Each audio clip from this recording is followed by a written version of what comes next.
For anyone fascinated by old-world survival, winter warfare, and forgotten frontier skills, you're about to learn a technique our ancestors relied on for centuries, one that still works flawlessly today.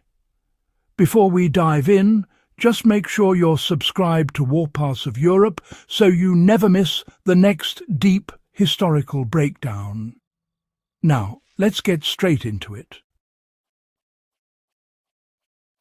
The lost winter trail marking skill that still works today is the discipline of creating temporary, highly visible snow markers using nothing more than natural contrast. This wasn't a scout trick or a novelty. It was a lifeline for hunters in the Carpathians, messengers in the Balkans, and soldiers marching across Eastern Europe's unforgiving whiteouts. When the landscape erased all paths, they built their own.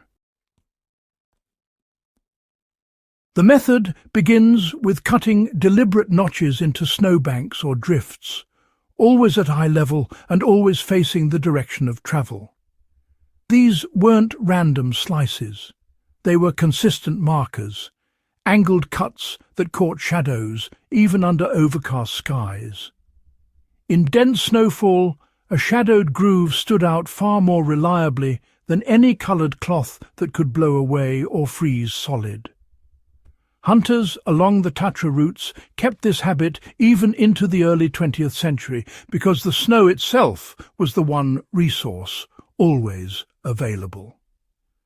Today, in any winter environment, you can still carve these directional slices along a route and return hours later to a visible line of contrast guiding you back. Another element of the Old World technique was the placement of dark material inside those cuts. Birch bark, pine needles, charred wood, anything that naturally contrasted with the snow. Soldiers retreating across the Eastern Front in 1915 noted that even a small strip of bark created a signal that could be seen across a drifted hillside. This is fully usable today.